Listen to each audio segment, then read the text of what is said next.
سبيل الدموع سبيل مريح تنهدى يا صاحي كي تستريح وبث Assalamualaikum warahmatullahi wabarakatuh. Kurang semangat nampak ini sudah masuk malam ketiga nih Pak, malam keempat. Assalamualaikum warahmatullahi wabarakatuh.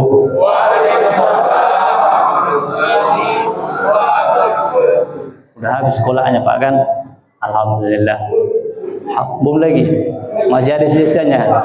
Kalau ada bawa ke rumah Pak nanti.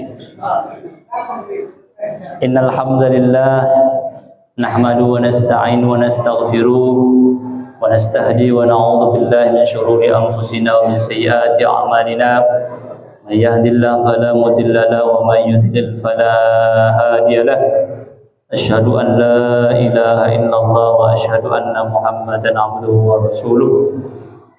Rabbi shrah li sadri wa yassir li amri wahlul 'uqdatam min lisani yafqahu qawli.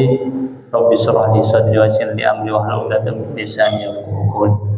Agak grogi saya Pak, soalnya ada layar depan ini.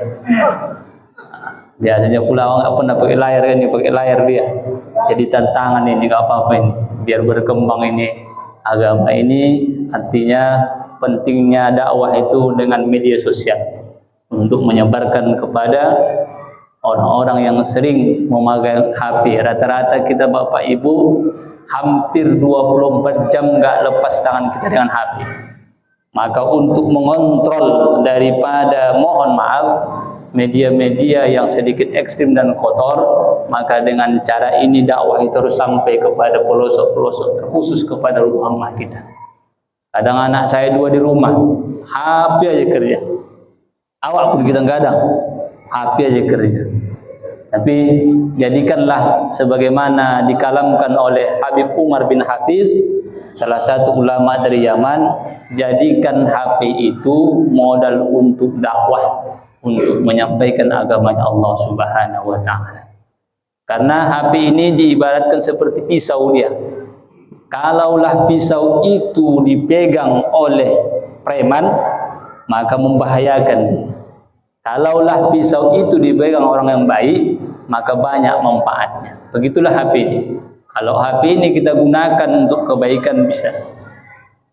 Bapak Ibu, orang-orang tua kami yang dimuliakan Allah Subhanahu wa taala, selanjutnya salawat berangkaikan salam kepada junjungan alam kita Nabi besar Muhammad Rasulullah sallallahu alaihi wasallam dengan lafaz Allahumma shalli ala sayidina Muhammad wa ala ali sayidina Muhammad. Mudah-mudahan kita mendapat syafaat dia kelak. Amin ya rabbal alamin.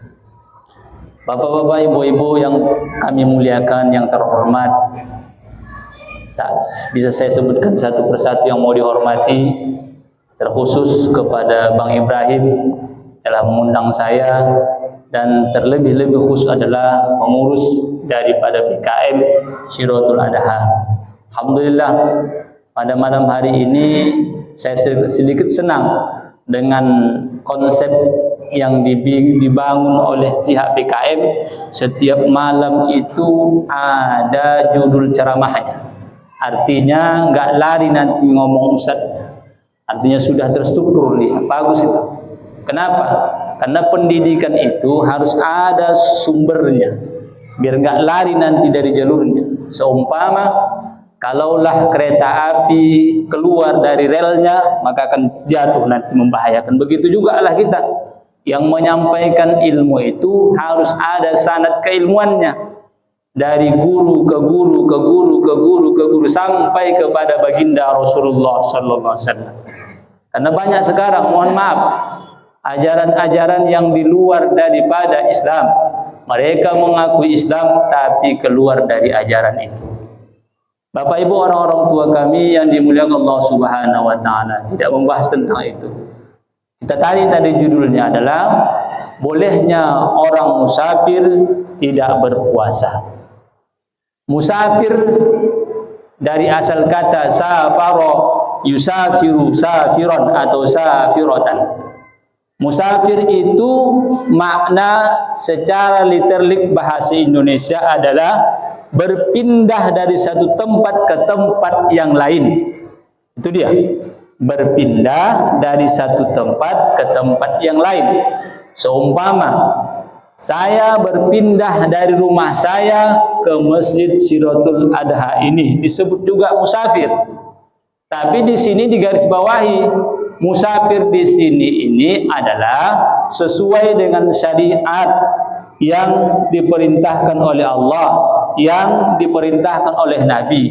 Apabila musafir itu lebih dari satu marhalah, kalau dalam solat lebih kurang 86 km, maka boleh dirukhsah solat itu. Artinya boleh dipendekkan solat itu 86 kilo. Itu pendapat daripada imam selama ini yang kita ikuti, Imam Mazhab Syafi'i rahmatullah alaih. Ada sependapat lagi 96, tapi yang kita kuatkan adalah 86. Satu marhalah dia. Marhalah itu lebih kurang 86 km. Seumpama ini tentang solat ya Bapak Ibu. Tentang solat, seumpama dari Amplas sampai lebih ke Batubara ya, lebih di Batubara itu. Kalau dari Amplas ke Tebing Tinggi 64 kilo tuh. Artinya lebih ke Batubara, lebih kurang itu dia. Tapi di sini orang yang musafir itu boleh dia tak berpuasa, tapi syaratnya musafirnya itu tidak maksiat. Nah itu dia, nggak boleh buat maksiat musafirnya. Ada orang musafir dia berbuat maksiat dia. Musafir di sini adalah perjalanan yang jauh. Contoh, Bapak Ibu mau berangkat umroh atau berangkat ke Mekah, boleh tak berpuasa. Diganti di waktu yang lain, disebut dengan qadha. Qadha nanti setelah Idul Fitri, boleh dia. Maka syarat pertama adalah musafir itu tak boleh berbuat maksiat. Kalaulah berbuat maksiat musafirnya, maka itu bukan musafir namanya. Banyak orang kadang-kadang musafir dia berbuat maksiat dia, nggak cocok dia. Kalimat itu nggak pas dia. Musafir di sini adalah seumpama kita pulang kampung sebelum Idul Fitri atau 3 hari sebelum Idul Fitri, pulang seumpama ke kampung Mandailing Natal sana, naik bus ARS seumpama, boleh nggak puasa? Boleh. Ganti di waktu yang lain, boleh. Atau pulang ke Spiongot sana, boleh. Boleh nggak puasa. Tapi dengan syarat harus ada qadha ganti. Nggak boleh nggak diganti. Nanti jadi dosa nanti dia. Tapi syarat qadha di sini sebelum puasa tahun lalu, tahun akan datang. Kadang-kadang ada ini, mohon maaf, ibu-ibu ini kena ini kadang-kadang. Dia hamil dia. Nggak puasa dia sampai 15 hari menyusui atau mana. Nggak digantinya puasa itu di tahun datang, tahun Ramadan kedua lagi nanti, tahun ke depan lagi nanti Ramadan, nggak digantinya puasa itu, bisa jadi dosa sama dia itu. Harus diselesaikan. Seumpama ibu, mohon maaf tak menggurui, tak mengajarin ibu-ibu, kalaulah ada puasa tahun lalu yang tinggal, ibu nggak ganti di tahun yang sebelum puasa ini, maka dosanya sangat besar itu. Itu dia. Bagaimana cara menggantinya? Tanya guru-guru yang paham nanti tentang itu. Itulah. Kenapa begitu Ustaz? Karena puasa Ramadan ini puasa wajib. Wajib ini harus ada syariat yang menjelaskannya sesuai dengan aturan yang ada. Maka hati-hati dengan puasa wajib ini. Bapak Ibu, orang-orang tua kami yang dimuliakan Allah Subhanahu wa taala, agak serius saya nyampaikan ini ya. Beginilah menyampaikan ilmu. Ilmu ini harus serius-serius dia. Bolehnya bercanda, tapi lebih banyak seriusnya. Ada satu kisah Nuaim Sulaiman ya, Nuaim ya, sahabat Nabi. Sahabat Nabi ini suka bercanda aja kerjanya, suka berseluruh aja kerjanya. Tapi tidak kita sampaikan itu. Kemudian selanjutnya, pertama adalah orang yang musafir itu tidak melakukan maksiat. Kedua, boleh menggugurkan, membatalkan puasa karena sebab perjalanan jauh. Yang ketiga, harus diganti puasanya setelah Idul Fitri atau sebelum datangnya Ramadan yang selanjutnya. Yang keempat, puasa qadha ini tak bisa dipindahkan kepada orang lain, harus kepada diri masing-masing. Itu dia. Kemudian yang kelima adalah perjalanannya sangat jauh dan melelahkan. Nah itu dia, boleh tak berpuasa. Sama itu seperti maridah, orang yang sedang sakit. Orang yang sedang sakit, sakit di sini bukan sakit yang sakit biasa, tapi sakit yang parah di sini. Nah, kalau sakit-sakit demam pula dia wajib itu puasa. Ya, masih sanggup dia. Kadang-kadang disakit-sakitkannya badannya, itu nggak betul itu, nggak salah itu. Nah, itu dia. Sakit di sini yang memang uzur di sini. Uzur nggak bisa dia untuk melaksanakan puasa dalam tempo waktu yang panjang. Artinya lebih kurang 10 jam. Dia harus dalam arti 3 jam atau 5 jam atau 7 jam minum dia atau berobat dia. Nah, maka bolehlah itu menggugurkan atau tidak berpuasa. Itu dia Bapak Ibu. Bapak Ibu, orang-orang tua kami yang dimuliakan Allah Subhanahu wa taala. Sudah kita pahami. Musafir tadi berpindah ke satu tempat ke tempat yang lain. Yang kedua, jarak tempuhnya itu jauh. Kemudian selanjutnya harus diganti puasa tersebut dengan puasa qadha. Bapak Ibu, orang-orang tua kami yang dimuliakan Allah Subhanahu wa taala. Kemudian yang kami hormati tuan-tuan guru, para alim ulama, para asatiz yang hadir pada malam hari ini, tidak menggurui dan tidak mengajari. Kita ini hanyalah menyampaikan sebagaimana yang Allah firmankan di dalam suratul Asr. Bismillahirrahmanirrahim. Wa tawasau bil haqqi wa tawasau bis sabri.